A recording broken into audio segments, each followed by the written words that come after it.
তো প্রিয় শিক্ষার্থীরা, আমাদের নির্বাচনী পরীক্ষার যে প্রস্তুতি, আজকে এই প্রস্তুতির তৃতীয় ক্লাস, থার্ড লেকচার, যেখানে আমরা সিকিউ প্র্যাকটিস করার কথা বলছিলাম। তো আমাদের প্রত্যেকটা ক্লাসের প্রথমের কিছু অংশ শিক্ষার্থীদের প্রবলেম সলভের জন্য থাকে, ঠিক আছে? তারই ধারাবাহিকতায় আপনাদের দেওয়া একটা গুরুত্বপূর্ণ প্রবলেম নিয়ে আমরা প্রথমে আলোচনা করতে চাই। আমাদের প্রবলেমটা হলো যে ভার্নিয়ার স্কেলের 10 ঘর প্রধান স্কেলের ক্ষুদ্রতম 9 ঘরের সমান। আমরা জানি এরকম কোন তথ্য যদি উদ্দীপকে থাকে, তাহলে ওই তথ্য থেকে আমরা কি করতে পারি? আমরা ভার্নিয়ার ধ্রুবক বের করতে পারি। কিন্তু আমাদের চট্টগ্রাম বোর্ড 2024 সালের যে প্রশ্ন, এছাড়াও বিভিন্ন সময়ের টেস্ট পরীক্ষায় এই প্রশ্নটা আসে বা আসছে বিগত বছরগুলোতে, সেটা হলো যে ভার্নিয়ার স্কেলের ঘর 10 ঘর, এটা বলে দেওয়া নেই, বলা আছে ভার্নিয়ার স্কেলের কত ঘর প্রধান স্কেলের কত ঘরের সমান। মানে আমাদেরকে এইটাই বের করতে হবে যে 20 ঘর 19 ঘরের সমান, 50 ঘর 49 ঘরের সমান, এটা বের করতে হবে উদ্দীপক দেখে, ঠিক আছে? তো আমরা উদ্দীপক দেখে এটা অঙ্ক করার চেষ্টা করব। তার আগে এই অঙ্কটা করার জন্য আমরা দুটো স্টেপ মনে রাখবো, সেই বিষয়টা আমি আলোচনা করি, তারপর আমরা ম্যাথমেটিক্যাল প্রবলেম প্র্যাকটিস করলে আমাদের বিষয়টা ক্লিয়ার হয়ে যাবে পুরো। কিন্তু তার আগে আমরা নিয়মটা মূলত শিখতে চাই যে আসলে যদি কখনো এরকম কোনো প্রশ্নে থাকে যে একটা উদ্দীপকের গ নম্বর বা ঘ নম্বর প্রশ্ন হচ্ছে ভার্নিয়ার স্কেলের কত ঘর প্রধান স্কেলের কত ঘরের সমান, তাহলে কিভাবে এই সমস্যার সমাধান করতে হবে। কয়টা অংশ? এই অঙ্কটা করার দুটো অংশ, অর্থাৎ স্টেপ 1। এই অঙ্কটা শুরু করার জন্য প্রথমে আপনাকে খুঁজতে হবে ভার্নিয়ার ধ্রুবক দেওয়া আছে কিনা, ঠিক আছে? এই প্রশ্নে ভার্নিয়ার কনস্ট্যান্ট দেওয়া আছে কিনা এটা আপনাদেরকে খুঁজে বের করতে হবে। তো আপনারা মনে করেন যে কোন একটা অঙ্কে আমার এরকম ভার্নিয়ার কনস্ট্যান্ট দেওয়া আছে 0.1 মিলিমিটার। ওকে, তার মানে বিষয়টা আপনি একটু চিন্তা করলেই বুঝবেন যে কোন অঙ্কে ডিরেক্ট এরকম কোন লাইন দেওয়া থাকে, ভার্নিয়ার স্কেলের 10 ঘর প্রধান স্কেলের 9 ঘরের সমান, ভার্নিয়ার স্কেলের 20 ঘর প্রধান স্কেলের 19 ঘরের সমান, ভার্নিয়ার স্কেলের 50 ঘর প্রধান স্কেলের 49 ঘরের সমান, এরকম প্রবলেম দেওয়া থাকে। তো এইরকম লাইন যখন দেওয়া থাকে তখন আমরা জানি এই লাইন থেকে বা এই লাইন দেওয়ার উদ্দেশ্য হচ্ছে কোন একটা স্টুডেন্ট এখান থেকে ভার্নিয়ার কনস্ট্যান্টটা বের করে নিতে পারবে। কিন্তু এখন আমরা প্রশ্নটা দেখতেছি কি উল্টা না, যে আমাদের এইটাই প্রশ্ন, ভার্নিয়ার স্কেলের কত ঘর প্রধান স্কেলের কত ঘরের সমান। তার মানে অবশ্যই এখন আপনাকে প্রশ্নে ভার্নিয়ার কনস্ট্যান্টের মান দেওয়াই থাকবে, এটা নিশ্চিত। ওকে, তাহলে স্টেপ 1 এ আমাদের যে কাজটা করতে হবে সেটা হচ্ছে উদ্দীপক থেকে আপনার ভার্নিয়ার কনস্ট্যান্টের মানটা খুঁজে বের করতে হবে, এটা হচ্ছে আমাদের প্রথম কাজ, ঠিক আছে? তাহলে স্টেপ 1 এ ভার্নিয়ার ধ্রুবক আমরা খুঁজে পাইছি, ধরে নিলাম ভার্নিয়ার ধ্রুবকটা হচ্ছে 0.1 মিলিমিটার। ওকে, আচ্ছা, এটা খুঁজে নেওয়ার পর আমাদের কাজ হচ্ছে এই স্টেপ 1 এই ভার্নিয়ার স্কেলের ভাগ সংখ্যা কত এটা বের করা। কি বের করা? ভার্নিয়ার স্কেলের ভাগ সংখ্যা। আমরা সবাই জানি ভার্নিয়ার স্কেলের ভাগ সংখ্যাকে ছোট হাতের এন বা বড় হাতের এন দিয়ে প্রকাশ করে, নাকি? তার মানে হচ্ছে ভিসি, এটা মানে আমরা জানি এস বাই এন। ওকে, তার মানে যে ভার্নিয়ার কনস্ট্যান্টটা আমাদের উদ্দীপকে দেওয়া থাকবে, এখন সেই ভার্নিয়ার কনস্ট্যান্ট থেকে আমাদের কাজ হচ্ছে এন, অর্থাৎ ভার্নিয়ার স্কেলের মোট ভাগ সংখ্যা কত এটা নির্ণয় করে নেওয়া। এট ফার্স্ট এটা আমাদেরকে নির্ণয় করতে হবে। তাহলে স্টেপ 1 এর কাজ আমাদের এখান থেকে সলভ হয়ে যাবে। বুঝছি না, বুঝি নাই? আচ্ছা, তাহলে এস মানে কত আপনাদের মনে থাকার কথা। এস মানে হচ্ছে প্রধান স্কেলের ক্ষুদ্রতম এক ঘরের দৈর্ঘ্য। ওকে, বা সাধারণত যে অঙ্কগুলো আমাদের পরীক্ষায় আসে সেখানে ভার্নিয়ার স্কেল আর প্রধান স্কেলের ঘরের পার্থক্য সাধারণত কত হয়? 1 মিলিমিটার। আমি কি বুঝাতে পারছি? তাহলে আমরা এস মানে 1 মিলিমিটার, আর ভার্নিয়ার কনস্ট্যান্ট এটা তো উদ্দীপকেই আমরা বলতেছি দেওয়া আছে কত? 0.1 মিলিমিটার। প্রিয় শিক্ষার্থীরা, যদি আমি এটা ক্যালকুলেট করি এখন, তাহলে এটা কত হবে? 10। তার মানে এই স্টেপ 1 এর প্রথম কাজ হচ্ছে ভার্নিয়ার ধ্রুবক কত দেওয়া আছে উদ্দীপকে এটা খুঁজে বের করতে হবে। ওকে, এবং এই ভার্নিয়ার কনস্ট্যান্ট থেকে আপনাকে বের করতে হবে ভার্নিয়ার স্কেলের ভাগ সংখ্যা, অর্থাৎ এন কত। বুঝছি না, বুঝি না? এটা নির্ণয় করার জন্য এস এর মান 1 মিলিমিটার সাধারণত সব স্কেলেই থাকে, এটাই ধরে নিতে হবে। বুঝছি না, বুঝি না? ওকে, তাহলে এন বেরোলো। এন বেরোনোর পরে আমাদের এই প্রবলেমটা সলভ করার জন্য আমাদের সেকেন্ড স্টেপ, অর্থাৎ আমাদের স্টেপ 2। খেয়াল করেন, স্টেপ 2 এর কাজ শুধুমাত্র একটা। কি কাজ? স্টেপ 2 তে আমাদের যে কাজটা করতে হবে সেটা হচ্ছে ভার্নিয়ার স্কেলের ক্ষুদ্রতম এক ঘরের দৈর্ঘ্য কত এটা বের করতে হবে। তাহলে স্টেপ 2 এর কাজ হচ্ছে ভার্নিয়ার স্কেলের ক্ষুদ্রতম এক ঘরের দৈর্ঘ্য কত এটা বের করা। আপনারা হয়তো মনে মনে ভাবছেন যে ভার্নিয়ার স্কেলের ক্ষুদ্রতম এক ঘরের দৈর্ঘ্য কেন বের করব বা কিভাবে বের করব, এটা দরকার কেন, এটা খুবই মানে মানে একদম বেসিক একটা বিষয়। আমি আপনাদেরকে বোঝানোর চেষ্টা করি আগে। আমাদের স্লাইড ক্যালিপার্স আমরা জানি সেখানে দুটো স্কেল থাকে।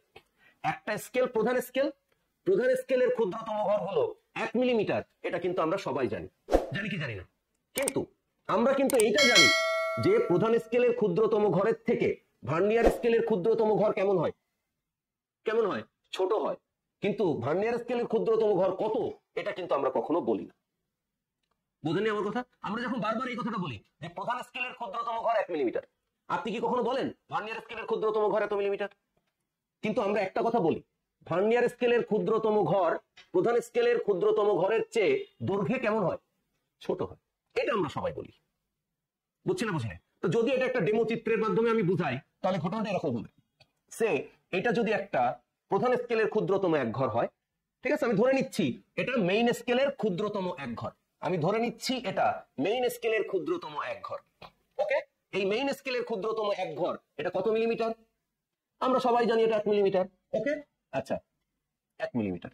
এইবার আমরা বলতেছি যে আমি ভার্নিয়ার স্কেলের ক্ষুদ্রতম এক ঘর আঁকবো। তাহলে ভার্নিয়ার স্কেলের ক্ষুদ্রতম এক ঘর যদি আমি আঁকি, তাহলে ভার্নিয়ার স্কেলের ক্ষুদ্রতম এক ঘরের প্রথমটা আমি প্রধান স্কেলে সোজাই নিলাম, নিয়েছি। এবার যদি আমি আরেকটা দাগ দেই, সেটা কি আমি এই 1 মিলিমিটারের সমান দেবো না তার চেয়ে একটু ছোট দেবো? ছোট। তাহলে এবার আপনি চিন্তা করে দেখেন, আমরা বলি কিন্তু এটাই বলি যে ভার্নিয়ার স্কেলের এক ঘর অবশ্যই প্রধান স্কেলের এক ঘরের চেয়ে ছোট। কিন্তু আপনি বলেন তো আমাকে এই ঘরের দৈর্ঘ্য কত? এটাকে আমরা জানি বা এটাকে আমরা বলি কখনো? আমাদের বলার প্রয়োজন হয়নি। কিন্তু এই অঙ্কটা করতে গেলে অবশ্যই এই ভার্নিয়ার স্কেলের ক্ষুদ্রতম এক ঘরের দৈর্ঘ্য কত এটা আমাদেরকে বলতে হবে। বুঝতে পারছেন? কিন্তু এটা বের করা খুবই সহজ। কিরকম? ভার্নিয়ার ধ্রুবকের সংজ্ঞা থেকে আমরা এই ঘরটার মান বের করতে পারবো। ভার্নিয়ার ধ্রুবকের সংজ্ঞা হচ্ছে ভার্নিয়ার স্কেলের এক ঘর প্রধান স্কেলের এক ঘরের চেয়ে কতটুকু ছোট, তার মানকে কি বলে? ভার্নিয়ার ধ্রুবক বলে। তার মানে আমি যদি এই চিত্র থেকে এখন জিজ্ঞেস করি যে মেইন স্কেলের ক্ষুদ্রতম এক ঘর 1 মিলিমিটার, ভার্নিয়ার স্কেলের ক্ষুদ্রতম ঘর 1 মিলিমিটারের চেয়ে কম, আমি যদি জিজ্ঞেস করি কতটুকু কম, এটা আপনি কেমনে বের করবেন? কতটুকু কম এটা যদি আমি বের করতে বলি, চিত্র এঁকে বের করতে বলি, অঙ্কে বের করা লাগবে না, চিত্র এঁকে বের করতে বলবো, তাহলে কিভাবে বের করবেন? তাহলে আপনাকে বের করতে হবে কিভাবে? সেটা হচ্ছে এই প্রধান স্কেলের যে এক ঘরের যে শেষ দাগটা, সেটা থেকে এখানে লম্ব টানতে হবে নাকি? লম্ব টানার পর আপনি তো আমাকে বলবেন তাহলে স্যার এইটুকু অংশ কম, কি ব্যাপারটা তাই না? এই লাল অংশটুকু কম প্রধান স্কেলের ক্ষুদ্রতম এক ঘরের চেয়ে। তাহলে এই যে লাল অংশটুকু, এই অংশটুকুরই নাম কি? Vernier constant. বুঝেননি আমার কথা? ভার্নিয়ার কনস্ট্যান্ট, ভার্নিয়ার ধ্রুবকের সংজ্ঞা কি? ভার্নিয়ার ধ্রুবকের সংজ্ঞা হচ্ছে ভার্নিয়ার স্কেলের ক্ষুদ্রতম এক ঘর প্রধান স্কেলের চেয়ে যতটুকু ছোট। হ্যাঁ, প্রশ্ন হচ্ছে কতটুকু ছোট? তো চিত্র এঁকে বুঝালাম যে এতটুকু ছোট। বুঝছি না, বুঝি নাই? মনে করেন যদি আমি বলতাম যে এটা প্রধান স্কেল আর যদি বলতাম এটা ভার্নিয়ার স্কেল, তাহলে কি আমি বলতে পারতাম এটা ছোট? আমি তো বলতাম এটা সমান, তার মানে এটা তো ভার্নিয়ার স্কেল হতে পারবে না, পারবে? তার মানে ভার্নিয়ার স্কেলের ঘরটা অবশ্যই কি হতে হবে? ছোট হতে হবে। এখন প্রশ্ন হচ্ছে কতটুকু ছোট? তাহলে কতটুকু ছোট এটা বের করতে গেলে আমি যদি এখানে একটা দাগ কল্পনা করি, তাহলে এতটুকু ছোট, এই এতটুকুর মানকে আমরা কি বলি? Vernier constant. আচ্ছা, ভার্নিয়ার কনস্ট্যান্ট, কিন্তু সেটা কিন্তু একটা দৈর্ঘ্যের মান, তাই না? একক কি? মিলিমিটার না? তো মিলিমিটার কার একক? দৈর্ঘ্যের একক না? তার মানে ওটাও কিন্তু একটা দৈর্ঘ্য। ওই কতটুকু দৈর্ঘ্য কম, ওই দৈর্ঘ্যের নামই কি? Vernier constant. তাহলে এখন বলেন আপনার কাছে কি ভার্নিয়ার কনস্ট্যান্ট নাই? আছে না নাই? আছে। তার মানে এবার খেয়াল করেন, যদি আমি এই 1 মিলিমিটার থেকে, একটু মনোযোগ দিবেন, এই 1 মিলিমিটার দূরত্ব থেকে যদি এই লাল অংশটা বিয়োগ করি, তাহলে কি আমি এইটুকের মান পাবো না? তার মানে খেয়াল করেন, যদি আমি 1 মিলিমিটার থেকে, 1 মিলিমিটার কে বলেন? প্রধান স্কেলের ক্ষুদ্রতম দৈর্ঘ্য। তাই প্রধান স্কেলের ক্ষুদ্রতম দৈর্ঘ্য থেকে আমাকে বাদ দিতে হবে কি? Vernier constant. তাই ভার্নিয়ার কনস্ট্যান্টের মান কত পেয়েছেন? 0.1 মিলিমিটার। এইটা যদি আপনি বিয়োগ করে দেন তাহলে কত পাবেন? 0.9 মিলিমিটার। এইটা হচ্ছে ভার্নিয়ার স্কেলের ক্ষুদ্রতম এক ঘরের দৈর্ঘ্য। বুঝছো বুঝি নাই? হ্যাঁ, এবার বলেন তো প্রধান স্কেলের ক্ষুদ্রতম এক ঘরের চেয়ে ওটা কতটুকু কম? 0.1 কম। তাহলে 0.1 কি ভার্নিয়ার কনস্ট্যান্ট। তার মানে ভার্নিয়ার কনস্ট্যান্ট মানেটা আসলে কি? প্রধান স্কেলের এক ঘরের চেয়ে ভার্নিয়ার স্কেলের ক্ষুদ্রতম এক ঘর যতটুকু কম ওই মানটুকুকে কি বলে? ভার্নিয়ার ধ্রুবক। তাহলে পুরো 1 মিলিমিটার থেকে যদি ভার্নিয়ার ধ্রুবক বিয়োগ করি তাহলে ভার্নিয়ার স্কেলের এক ঘরের দৈর্ঘ্য পেয়ে যাবে। বিষয়টা সবাই বুঝে আসছে কিনা? কোনো প্রশ্ন থাকলে করা যাবে, আমি আশা করি আপনারা এটা বুঝতে পেরেছেন। ওকে, ঠিক আছে। তাহলে আমরা আবার বলতেছি ভার্নিয়ার ধ্রুবক এইটা মানে হলো প্রধান স্কেলের ক্ষুদ্রতম এক ঘরের দৈর্ঘ্য, অর্থাৎ 1 মিলিমিটারের চেয়ে প্রধান ভার্নিয়ার স্কেলের ক্ষুদ্রতম এক ঘর কতটুকু ছোট সেইটুক দৈর্ঘ্যকেই বলে ভার্নিয়ার কনস্ট্যান্ট। ফলে 1 মিলিমিটার থেকে যদি ভার্নিয়ার কনস্ট্যান্ট বিয়োগ করা যায় তাহলে আমরা কার মান খুঁজে পাবো? ভার্নিয়ার স্কেলের ক্ষুদ্রতম এক ঘরের দৈর্ঘ্য খুঁজে পাবো। বুঝছি না বুঝি নাই? তাহলে ভার্নিয়ার স্কেলের ক্ষুদ্রতম একটা ঘরের দৈর্ঘ্য কত? 0.9। কিন্তু ভার্নিয়ার স্কেলের কতগুলো ঘর আছে? এখানে কতগুলো ঘর আছে? 10টা। তাহলে এক ঘরের দৈর্ঘ্য যদি 0.9 মিলিমিটার হয় তাহলে অতএব 10 ঘরের দৈর্ঘ্য কত? 10 ঘরের দৈর্ঘ্য কত? 0.9 গুণ কত? 10 নাকি? তাহলে এটা কত হবে? 9 মিলিমিটার। তাহলে এবার আপনি বলেন প্রধান স্কেলের 10 ঘর ভার্নিয়ার স্কেলের 10 ঘর প্রধান স্কেলের কয় ঘরের সমান? 9 ঘরের সমান। এটাই আমাকে নির্ণয় করতে হবে। বলেন বিষয়টা বোঝাতে পারছি কিনা? আমি এটা একটু রিক্যাপ করি, আমি আশা করি আপনারা বুঝতে পারবেন। স্টেপ 1 এ আমাদের প্রথম কাজ হচ্ছে উদ্দীপক থেকে ভার্নিয়ার ধ্রুবক খুঁজে বের করা। ভার্নিয়ার ধ্রুবক খুঁজে বের করার পর সেখান থেকে ভার্নিয়ার স্কেলের ভাগ সংখ্যা n কত এটা বের করা। শেষ। এটা বের করার পরে সেকেন্ড স্টেপে যখন আমি আসব তখন আমার কাজ হবে কি? তখন আমার কাজ হবে ভার্নিয়ার স্কেলের ক্ষুদ্রতম একটা ঘরের দৈর্ঘ্য কত এটা বের করা। বুঝছি না বুঝি নাই? তাহলে ভার্নিয়ার স্কেলের ক্ষুদ্রতম এক ঘরের দৈর্ঘ্য কত এটা বের করতে গেলে আমাকে কি করতে হবে? 1 মিলিমিটার থেকে ভার্নিয়ার ধ্রুবককে কি করতে হবে? বিয়োগ করতে হবে। তো 1 মিলিমিটার থেকে ভার্নিয়ার ধ্রুবক বিয়োগ করার পর যে মানটা থাকবে ওই মানটাই কি?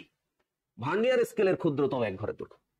তাহলে এক ঘরের দৈর্ঘ্য যদি 0.9 হয় তাহলে n এর মান আপনি বের করছিলেন কত? 10। তাহলে 10 ঘরের দৈর্ঘ্য কত হবে? 9 মিলিমিটার। তো 9 মিলিমিটার এটা 15 মিলিমিটার না? এটা তাহলে প্রধান স্কেল পার্ট না? তাহলে ভার্নিয়ার স্কেলের 10 ঘর প্রধান স্কেলের কয় মিলিমিটারের সমান? 9 মিলিমিটারের সমান, মানে 9 ঘরের সমান। হ্যাঁ, আমি কি স্টেপ ওয়াইজ অঙ্কটার সমস্যা আপনাদের বোঝাতে পারছি? তাহলে এবার আমরা চট্টগ্রাম বোর্ড 2024 সালের এই যে প্রশ্ন আসছে সেটা এখন সলভ করার চেষ্টা করব। একটু খেয়াল করি সবাই, এই যে আপনাদের সামনে আমরা চট্টগ্রাম বোর্ড 2024 এর প্রশ্নটা উপস্থাপন করার চেষ্টা করছি। আপনারা এখন একটু খেয়াল করুন। আমাদের এখানে যে প্রশ্নটা আছে আমি উদ্দীপককে একটু পড়ে শোনাই। একটি স্লাইড ক্যালিপার্সের প্রধান স্কেলের ক্ষুদ্রতম ঘরের দৈর্ঘ্য 1 মিলিমিটার। বলেন এটা আমরা সবাই জানতাম কিনা? জানতাম। উদ্দীপকে এটা আরো সিগনিফাই করে দিছে। খুব ভালো। এবার বলছে দেখেন এর ভার্নিয়ার ধ্রুবক কত?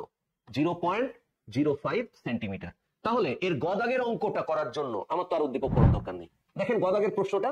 গদাগের প্রশ্ন হচ্ছে স্লাইড ক্যালিপার্সটির ভার্নিয়ার স্কেলের কত ভাগ মূল স্কেলের কত ভাগের সমান? স্লাইড ক্যালিপার্সটির ভার্নিয়ার স্কেলের কত ভাগ মূল স্কেলের কত ভাগের সমান? কি এই প্রশ্ন না? যে সমস্যাটা আপনারা একটু আগে আমাকে বলেছিলেন সেই সমস্যাটা এখানে। তাহলে আমাদের কাজ কি এখন? আমাদের কাজ হচ্ছে ভার্নিয়ার কনস্ট্যান্ট খুঁজে বের করা। তাহলে আমরা এখানে ভার্নিয়ার কনস্ট্যান্ট অর্থাৎ ভিসি এর মান কত? 0.005 সেন্টিমিটার। বুঝছি না বুঝি নাই? আমি যদি এখন এটাকে 0.05 মিলিমিটার লিখি তার মানে আমি এককটাকে সেন্টিমিটার থেকে মিলিমিটারে লিখলাম। বুঝছি না বুঝি নাই? ওকে, তাহলে বলেন স্টেপ 1 এ ভার্নিয়ার ধ্রুবক খুঁজে বের করার পাশাপাশি আমাদেরকে আরো একটা দায়িত্ব পালন করতে হবে। সেটা কি? n এর মান বের করা, অর্থাৎ ভার্নিয়ার স্কেলের ভাগ সংখ্যার মান বের করা। ক্লিয়ার? তাহলে ভার্নিয়ার স্কেলের ভাগ সংখ্যার মান আমরা যদি বের করতে চাই তাহলে সেটা কিভাবে বের করব? VC equal to S by N। তাহলে N equal to S by VC। তাহলে S এর মান কত? 1 মিলিমিটার আর VC এর মান কত? 0.05 মিলিমিটার। ওকে, তাহলে এটা কত হবে? ওকে, তাহলে n এর মান আমরা কত পেলাম? 20। তাহলে দেখেন স্টেপ 1 যেটা আমি সাজিয়েছিলাম আপনাদের জন্য, যেটা আমি বলছিলাম আপনারা এইভাবে অঙ্ক করবেন। দেখেন আমার সেই যে নিয়ম, সেই নিয়ম ঠিক আছে না? আমরা প্রথম করছিলাম ভার্নিয়ার কনস্ট্যান্ট খুঁজবো, ঠিক আছে? আমি এককটা এখানে কনভার্ট করছি সেন্টিমিটার থেকে মিলিমিটারে। এরপরে আমি বলছি আমি ভার্নিয়ার ধ্রুবকের যে সংজ্ঞা সেখান থেকে কার মান বের করব? সেখান থেকে n এর মান বের করব। তাহলে n equal to S by VC। তাহলে সেখান থেকে আমি মান বসিয়ে n এর মান কত বের করে ফেললাম। এবার আমাদের কাজটা কি? এবার আমাদের কাজ হচ্ছে ভার্নিয়ার স্কেলের ক্ষুদ্রতম এক ঘরের দৈর্ঘ্য। ওকে, এটা বের করা। তো এক ঘরের দৈর্ঘ্য এটা আমরা কেমনে বের করবো বলছিলাম? 1 মিলিমিটার থেকে কি করব? ভার্নিয়ার কনস্ট্যান্টের মান বিয়োগ করব। তার মানে 0.05 মিলিমিটার।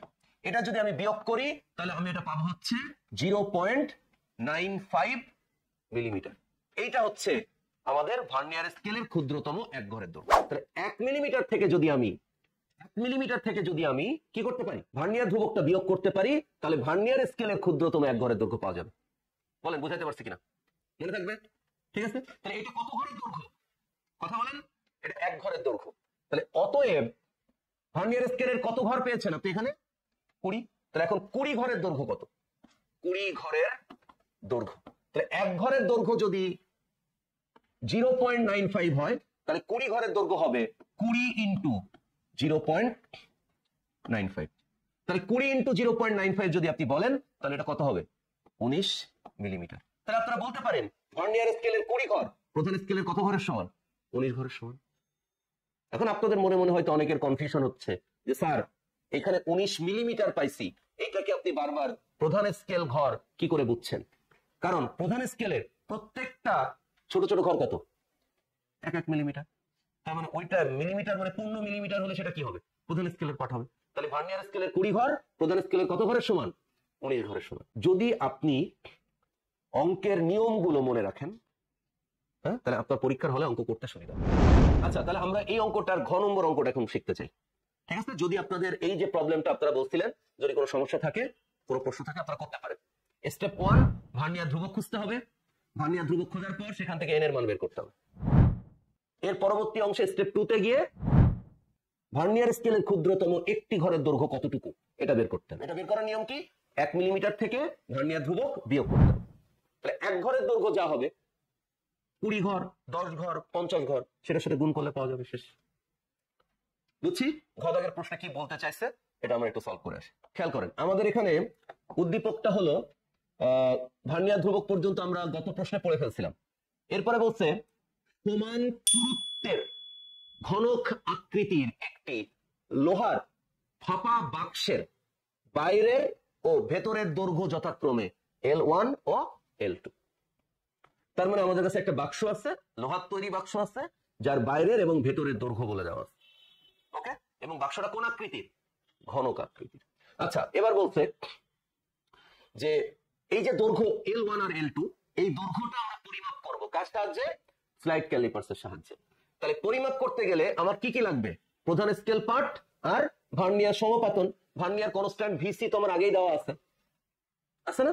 তাহলে আমাদের এখন প্রধান স্কেল পার্ট, যখন আমি বাইরের দৈর্ঘ্য মাপছি, মানে যদি আমি এটা এরকম ভাবে চিন্তা করতাম, তাহলে এটা যদি ভেতরে ফাঁপা হয়, তাহলে এর বাইরের একটা দৈর্ঘ্য আর ভেতরের একটা দৈর্ঘ্য, ঠিক আছে, দুটো কি একই রকম হবে? কারণ এটা পুরুত্বের কারণে বাইরের আর ভেতরের দৈর্ঘ্য কমে যাবে না? ওই দৈর্ঘ্যের যে একটা বাক্সের যে প্রাচীর, সেই প্রাচীরের পুরুত্ব আছে না, তার কারণে ভেতরের আর বাইরের দৈর্ঘ্য সবসময় কি হয় না? সেম হয় না।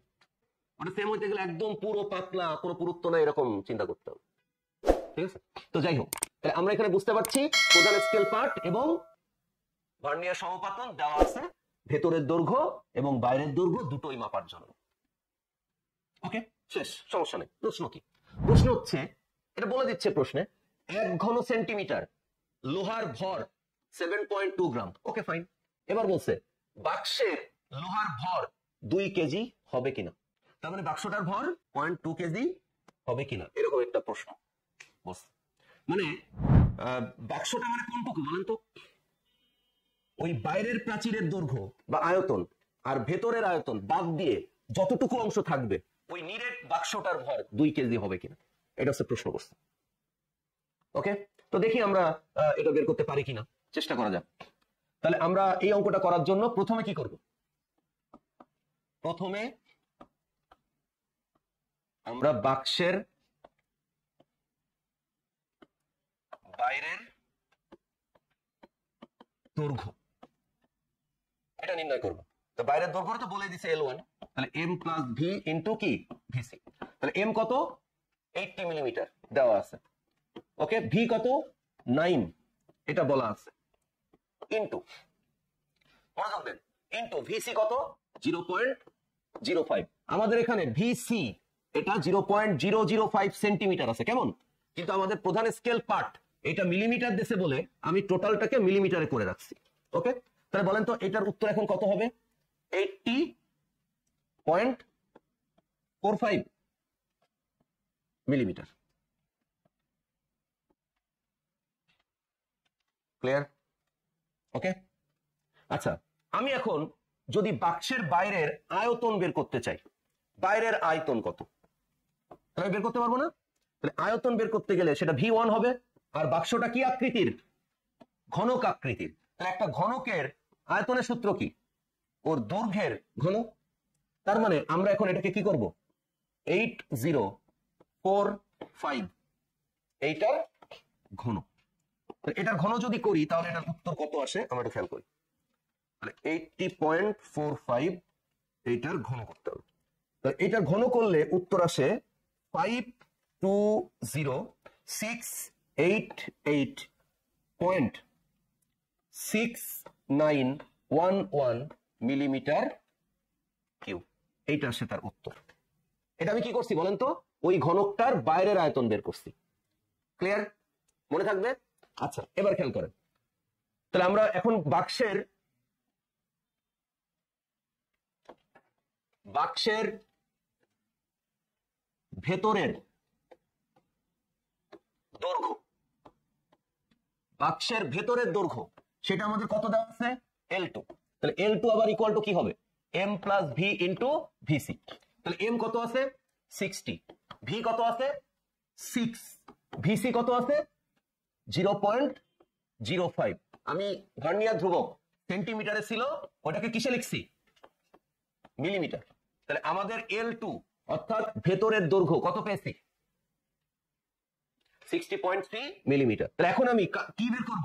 ভেতরের আয়তন বের করব। তাহলে ভেতরের আয়তন হচ্ছে, আমি এটার নাম দিলাম V2।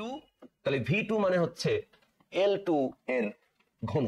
তাহলে L2 মানে হচ্ছে 60.3 এটার কিউব। তো এটা যদি কিউ হয় তাহলে 60.3 এটার কিউব।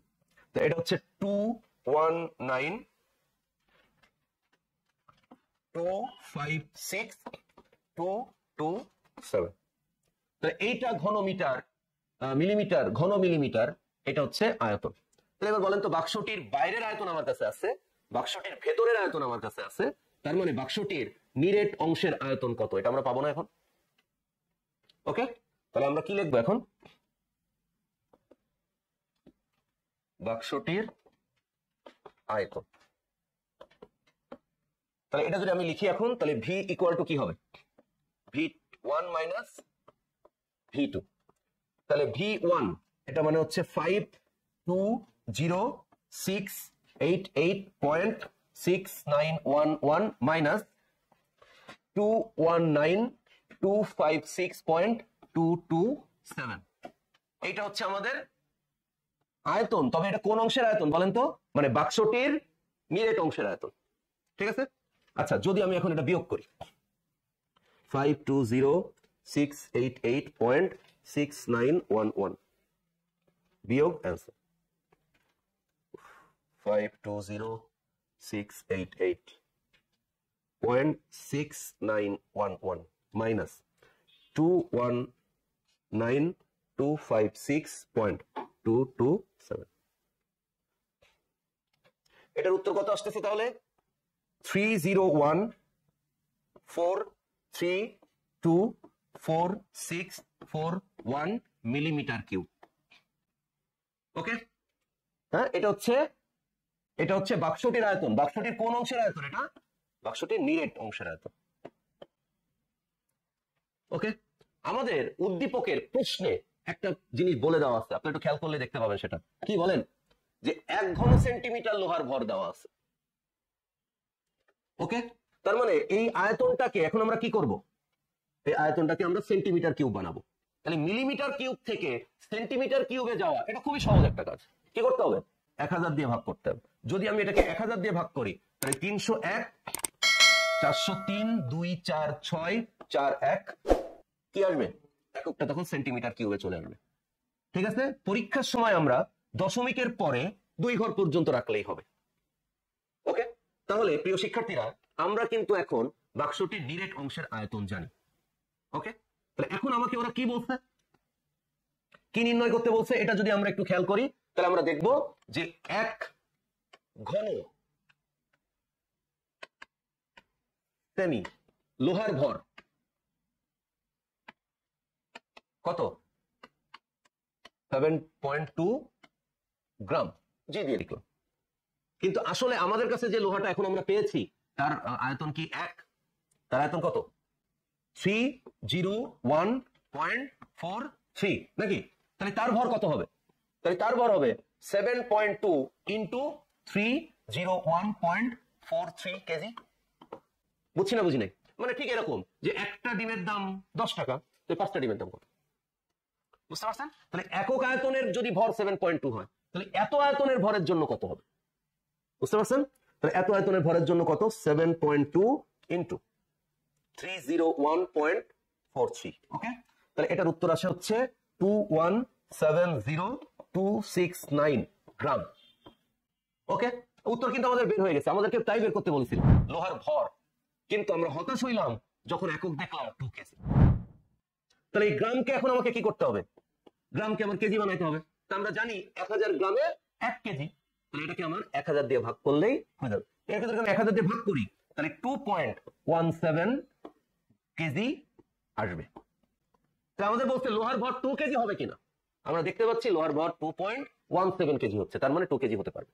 এইটা ছিল অঙ্ক। বুঝতে পারছেন? এই অঙ্কটা যদি একটু অন্যভাবে কেউ চিন্তা করে তাহলে দোষের কিছু না। আমরা জানি m equal to rho into V. তার মানে এই যে ভি আমরা বের করছিলাম না, এই ভিটা যেটা আমরা এখানে সেন্টিমিটার কিউবে বের করছি, এইটা যদি আমরা মিটার কিউব করে নেই আর লোহার ঘনত্ব 7200, এটা যদি আমরা সরাসরি গুণ করি তাও একই উত্তর আসবে। বুঝলেননি? আমরা যে ঘনত্বটা মিলিমিটার কিউব থেকে সেন্টিমিটার কিউবে আসছিলাম, তো ওইখান থেকে আমি ওটাকে কি করব? একদম মিটার কিউবে নিয়ে যাব। তাহলে আয়তনটা মিটার কিউব আর লোহার ঘনত্ব আমরা জানি কত? 7200। তাহলে সেটা এখানে গুণ করলে উত্তর একই হবে। তো যদি কেউ এভাবে করে তাও হবে, আর যেহেতু যেভাবে বই নোটে মানে আমাদের প্রশ্নটা যেভাবে আছে সেইভাবে আমরা এটা করছি, উত্তরটা 2.17 আসছে, তাহলে এটা সঠিক। ঠিক আছে, আপনারা যদি কেউ m equal to rho V দিয়ে করেন, যেহেতু ভি আমি বের করছি, আমি লোহার ঘনত্ব জানি, একই উত্তর। তাহলে আমি আশা করি আপনারা শতকরা আপেক্ষিক ত্রুটির যে অঙ্ক, এটা আপনারা একটু হলেও মোটামুটি এখন বুঝতে পারছেন। ওকে, তাহলে আমরা নেক্সট আরেকটা প্রবলেম এখন সলভ করার চেষ্টা করব। ঠিক আছে, প্র্যাকটিস অঙ্ক এটা। ওকে, সবাই একটু খেয়াল করেন। আমাদের যে অভিজ্ঞতাগুলো আমরা ক্লাসে নেই, হ্যাঁ, বা যে নিয়মের অঙ্ক শিখি, আপনারা যদি শুধু নিয়মগুলো একটু নিজের ব্রেনে সেভ করে রাখতে পারেন তাহলে যত নিয়মের অঙ্ক আছে আপনারা এই নিয়মের অঙ্কগুলো খুব সহজে কি করতে পারবেন? সলভ করতে পারবেন। পরীক্ষা এসবের বাইরে কিছু আসে না। আমাদের এই টেস্ট প্রিপারেশন যেটা চলতেছে, এর একটা পরীক্ষা আছে না সামনে, প্রথম অধ্যায়ের উপর। এই প্রথম অধ্যায়ের উপর যে পরীক্ষা, সেই পরীক্ষার জন্য এখন থেকে আপনাদের ব্যাচে যে প্রশ্ন হবে, এই প্রশ্ন কিন্তু সামিসার স্পেশাল প্রশ্ন হবে না। এখন থেকে আপনাদের যশোর বোর্ড স্পেশাল প্রশ্ন হবে, বোর্ড স্ট্যান্ডার্ড প্রশ্ন কিভাবে হবে। ঠিক আছে, আর এই প্রিপারেশনের জন্য আমি আপনাদের হাফ ইয়ারলি পরীক্ষায় একটা ম্যাজিক বুক দিছিলাম। ঠিক আছে, এই ম্যাজিক বুকে যে অঙ্কগুলো দেওয়া আছে আমার, এই টাইপের অঙ্ক সব নিয়মের ভিতরে পড়ে, এবং প্রত্যেকটা অঙ্কে নিয়ম লিখে লিখে অঙ্ক দেওয়া এখানে, যে এরকম অঙ্ক থাকলে এই অঙ্ক সলভ করার নিয়ম কি। তা আপনারা আমাদের প্রথম যে পরীক্ষা টেস্ট প্রিপারেশনের, এই প্রথম পরীক্ষায় আপনারা প্রিপারেশন নেওয়ার জন্য এই ম্যাজিক বুকের অঙ্কগুলো নিয়ম সহ সলভ করবেন। আমি কি বোঝাতে পারছি? হ্যাঁ, তাহলে যাবতীয় যত বোর্ডের যত অঙ্ক আজ পর্যন্ত পড়ছে এই প্রথম অধ্যায় থেকে বিভিন্ন বোর্ডে সব নিয়মগুলোর এখানে টাচ আছে। বোঝা গেছে? আমি আশা করি আপনারা একটা দৃঢ় প্রস্তুতি নিতে পারবেন। এবং এই অঙ্কগুলোর ক্ষেত্রে এই যে শতকরা আপেক্ষিক ত্রুটি আমি আপনাদেরকে শিখাইছি, এর বেশিরভাগ ব্যবহারই আছে এখানে। ঠিক আছে, আর সাধারণ স্লাইড ক্যালিপাস আর স্ক্রু গেজের অঙ্ক, এটা তো আপনাদের কাছে খুব সহজ। ঠিক আছে, তাহলে পুরো এই ম্যাজিক বুক দেখে আপনারা প্রিপারেশনটা নেবেন। তো আমরা একটা মেন মানে সিকিউ প্র্যাকটিস অঙ্ক করি, দেখা যাক আপনারা অঙ্কটা পারেন কিনা। আপনারা এখানে একটা অঙ্ক দেখতে পাচ্ছেন। আমরা যদি অঙ্কটার উদ্দীপক একটু পড়ি, উদ্দীপকটা হলো একটি স্লাইড ক্যালিপার্স দিয়ে একটি বস্তু পরিমাপ করা হয়েছে। হ্যাঁ, পরিমাপ করা হয়েছে ওই বস্তুটার দৈর্ঘ্য, প্রস্থ আর উচ্চতা। কার সাহায্যে? স্লাইড ক্যালিপার্সের সাহায্যে। আচ্ছা, তাহলে দৈর্ঘ্য পাওয়া গেছে কত? 20 সেন্টিমিটার। প্রস্থ পাওয়া গেছে কত? 10। আর উচ্চতা পাওয়া গেছে কত? 10। তার মানে আমরা এমন একটা বস্তু মাপছি, এই বস্তুটা এরকম একটা বস্তু যে ঘনক না, কিন্তু পুরো ঘন বস্তু না। তার প্রস্থ এবং উচ্চতা সেম হলেও তার দৈর্ঘ্যটা কিন্তু বড়। তার মানে যদি আমি বিষয়টা বোঝানোর চেষ্টা করি আপনাদের, তাহলে খানিকটা এরকম একটা বস্তু, পুরোপুরি এরকম না, তারপরেও এরকম বলা যায়। মানে কিরকম, এইটা এখান থেকে এই প্রান্ত থেকে এই প্রান্ত, এটাকে আমরা কি বলি? এটা ওর চওড়া কতটুকু, মানে প্রস্থ। আর একদম নিচ প্রান্ত থেকে উপর প্রান্ত পর্যন্ত এটাকে আমরা বলি উচ্চতা। তাহলে এর প্রস্থ এবং উচ্চতা, এটাও 10 সেন্টিমিটার, এটাও 10 সেন্টিমিটার। ঠিক আছে? তো এটা পুরোপুরি অ্যাকুরেট না, তারপরে আমরা মনে করলাম যে পুরুত্ব আর এর প্রস্থ কেমন একই। তার মানে এই বস্তুটার উচ্চতা মানে তো আপনারা বোঝেন, উচ্চতা মানে হচ্ছে একদম নিচের এই তল থেকে এই তল পর্যন্ত, আর প্রস্থ মানে হচ্ছে এর এই প্রান্ত থেকে এই প্রান্ত, এরকম। তো আমরা বলতেছি এর প্রস্থ এবং উচ্চতা সমান। কিন্তু আপনারা খেয়াল করেন, দৈর্ঘ্যটা কি সমান? এর দৈর্ঘ্যটা অবশ্যই লম্বা না। ওকে, তো এরকম একটা বস্তুর কথা বলছে। আমরা এই বস্তুটা আবার ফেরত আসবো একটু পরে। আচ্ছা, ভালো কথা। এবার বলতে স্কেলের ক্ষুদ্রতম ঘরের মান 1 মিলিমিটার। গুড। আমাদের যারাই প্রশ্ন করুক, যেখানে প্রশ্ন হোক, আমরা যে স্কেল দিয়ে কোনো কিছু পরিমাপ করব না, এই স্কেলের ক্ষুদ্রতম ঘর কত এটা ক্লিয়ার করে দেওয়া উচিত। ঠিক আছে? এই প্রশ্নটা খুব ভালো একটা প্রশ্ন। এখানে পুরো ক্লিয়ার করে বলা হয়েছে যে প্রধান স্কেলের ক্ষুদ্রতম ঘর কতটুকু, 1 মিলিমিটার। ওকে, ভার্নিয়ার ধ্রুবক 0.05 মিলিমিটার। ওকে, আচ্ছা, এর বাকি অংশ পড়ার আগে আমরা প্রশ্নটা একবার পড়ে আসি। প্রশ্নটা হচ্ছে ভার্নিয়ার স্কেলের ভাগ সংখ্যা নির্ণয় করো। এটা কি ভার্নিয়ার সমপতন নির্ণয় করতে বলছে? নো। ভার্নিয়ার স্কেলের ভাগ সংখ্যা, এটাকে কোন প্রতীক দিয়ে বোঝানো হয়? এন দিয়ে বোঝানো হয়। বুঝছি না? বুঝি নাই? তার মানে আমাদের কাছে দেওয়া আছে VC equal to 0.05 millimetre. VC মানে হচ্ছে এস বাই এন। আচ্ছা, একটু আগে আমি বলতেছিলাম কেন প্রধান স্কেলের ক্ষুদ্রতম এক ঘর কত এটা বলে দেওয়া উচিত, তাহলে এস এর মানটা লিখতে আমাদের আর কনফিউশন হয় না। তাহলে এস এর মানটা এখন কত? 1 মিলিমিটার। নাকি নির্ণয় করতে হবে কার মান? এন এর মান। ঠিক আছে, 0.05। ওকে, এটাও কি এর মানটাও কত? মিলিমিটার না? প্রশ্নেও আমাদের উদ্দীপকেও একটা মিলিমিটার দেওয়া। ওকে, তাহলে এবার দেখেন এন এর মান তাহলে কত? 1 মিলিমিটার ভাগ 0.05 মিলিমিটার। বুঝতে পারছি? তাহলে মিলিমিটার কেটে গিয়েছে, তাহলে কত হবে? 20। তাহলে আমরা যে অঙ্কটা এখন সলভ করলাম, সেখানে আমরা দেখতে পাচ্ছি ভার্নিয়ার স্কেলের ভাগ সংখ্যার মান কত আসছে? 20। ওকে, আচ্ছা, ভালো কথা। এবার প্রশ্ন, ঘ নম্বরের প্রশ্ন। আমাদের ঘ নম্বরের প্রশ্নটা একটু পড়ি। খণ্ডিত অংশটুকু। আচ্ছা, খণ্ডিত অংশটুকু কোথায়? এটা কোথা থেকে আসলো খণ্ডিত শব্দটা? দেখেন, আমরা যে পর্যন্ত পড়ে রাখছিলাম, তারপরে বস্তুটিকে প্রস্থ বরাবর সমদ্বিখণ্ডিত করতে হবে, এরকম প্রশ্ন পরীক্ষার হলে আসলে স্বাভাবিকভাবে একটু প্রেশার হয়। ঠিক আছে, তো আমরা একটু বোঝার চেষ্টা করি। আমি যে রিলেটিভ যে মানে বস্তুটা এখানে নিছিলাম, মানে আপেক্ষিক যে বস্তুটা বা প্রসঙ্গ বস্তুটা, যেটা দিয়ে তুলনা করে আমি আপনাদেরকে বোঝাচ্ছিলাম, সেই বস্তুটায় আমি একটা কন্ডিশন কনসিডার করছিলাম। সেটা হলো এর এই প্রস্থ এবং উচ্চতা কেমন সমান, আর দৈর্ঘ্যটা হচ্ছে 20 সেন্টিমিটার। ওকে, এখন ওরা বলছে প্রস্থ বরাবর। এখন আপনাকে আমাকে এইটা বুঝাইতে হবে, এই বস্তুটার প্রস্থ বরাবর মানেটা কি, এটা আমাকে বুঝাইতে হবে। প্রস্থ বরাবর মানেটা বলতে আমরা কি বুঝি? প্রস্থ বরাবর মানে কি এইভাবে কাটবেন বস্তুটাকে? নো। আপনি কি পুরুত্ব বরাবর কাটবেন? নো। প্রস্থ বরাবর মানে কি? প্রস্থ বরাবর মানে এই প্রান্ত থেকে এই প্রান্ত। প্রস্থ বরাবর মানে এইভাবে, মানে যে কেক পাওয়া যায় না, কেক গুলো যেভাবে স্লাইস করে, ওটা হচ্ছে প্রস্থ বরাবর। তখন আমরা বলতেছি এর প্রস্থ বরাবর মানে এই বস্তুটার কি করব? মাঝখান বরাবর সমদ্বিখণ্ডিত করতে বলছি। এটা দৈর্ঘ্য কত বলছিলাম? 20 সেন্টিমিটার। ওকে, তাহলে যদি আমি এর প্রস্থ বরাবর এখন অর্ধেক বানাই, তাহলে এর দৈর্ঘ্য কেমন হবে? 10। প্রস্থ কি চেঞ্জ হবে? উচ্চতা কি চেঞ্জ হবে? তার মানে সমদ্বিখণ্ডিত করার পর, যদি আমি এই অংশটা এখন মুছে দিই, শুধু ঘ নম্বর অঙ্কটা নিয়ে ভাবি, তাহলে আমরা এখন বুঝবো সমদ্বিখণ্ডিত করার পর, সমদ্বিখণ্ডিত করার পর বস্তুটা একটা কি হয়ে যাবে? হ্যাঁ, ঘনবস্তু নাকি? এই ঘনবস্তুটার দৈর্ঘ্য এটাও হবে কত সেন্টিমিটার? 10 সেন্টিমিটার। প্রস্থ এটা হবে কত সেন্টিমিটার? 10 সেন্টিমিটার। উচ্চতা এটাও কত সেন্টিমিটার হবে? আপনাদের কারো কাছে কি এটা মনে হইতেছে যে দৈর্ঘ্য বরাবর সমদ্বিখণ্ডিত করলে তার প্রস্থ কেন অর্ধেক হবে না? আপনি কি এর প্রস্থর দিকে যাচ্ছেন, বা প্রস্থকে এগুলো কি বাদ করতেছে? প্রস্থ আর উচ্চতা তো যা ছিল তাই, প্রস্থ বরাবর কাটছেন, দৈর্ঘ্যটা অর্ধেক হয়ে যাচ্ছে। বুঝতে পারছেন? শুধু দৈর্ঘ্যটাই চেঞ্জ হবে।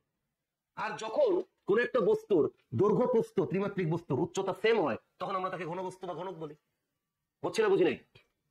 বুঝছি না বুঝি নাই? মনে থাকবে? আপনারা কি সমদ্বিখণ্ডিত করা এই ব্যাপারটা বুঝছেন? ক্লিয়ার? কারো কোনো কোশ্চেন? আচ্ছা, এবার বলেন আমাদেরকে খণ্ডিত অংশটুকুর মানে এটা অংশটা ভাগ করার পর, সমখণ্ডিত করার পর কি থাকবে? সমখণ্ডিত করার পর এরকম একটা ঘনবস্তু থাকবে যার দৈর্ঘ্য, প্রস্থ, উচ্চতা তিনটাই কেমন? সমান। যার দৈর্ঘ্য, প্রস্থ, উচ্চতা তিনটাই কেমন? সমান। আমি কি বোঝাতে পারছি?